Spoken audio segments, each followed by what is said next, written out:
Iran ও ইসরায়েলের পাল্টাপাল্টি হামলা ঘিরে আরও অশান্ত হয়ে উঠেছে মধ্যপ্রাচ্য। সময় গড়ানোর সঙ্গে সঙ্গে হামলার তীব্রতা বাড়াচ্ছে দুই দেশ। রোববার রাতে নতুন করে ব্যালিস্টিক ক্ষেপণাস্ত্র ও ড্রোন হামলা চালিয়েছে ইরান।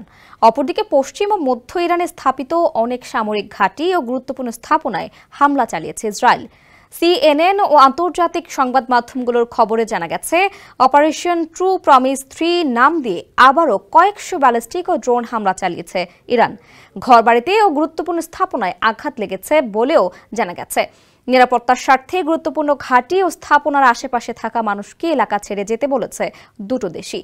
অন্যদিকে পশ্চিম ও মধ্য ইরানে সারফেস টু সারফেস ক্ষেপণাস্ত্র ঘাঁটি ও সামরিক স্থাপনায় হামলা চালিয়েছে ইসরায়েল। যমুনা ইলেকট্রনিক্স ঈদে ডাবল খুশি অফার সিজন 3, যে কোনো পণ্য কিনলেই পাচ্ছেন নিশ্চিত ঈদ উপহার। রাজধানী তেহরানে পররাষ্ট্রমন্ত্রীর কার্যালয় ও ইসলামিক বিপ্লবী গার্ডের গোয়েন্দা প্রধানের ঘরও হামলায় আক্রান্ত হয়েছে। মার্কিন কর্মকর্তারা বলছেন, প্রধানমন্ত্রী বেনিয়ামিন নেতানিয়াহু চাইছিলেন সর্বোচ্চ নেতা আয়াতুল্লাহ আলী খামেনিকে হত্যা করতে, কিন্তু মার্কিন প্রেসিডেন্ট তা অনুমোদন দিতে অস্বীকৃতি জানান।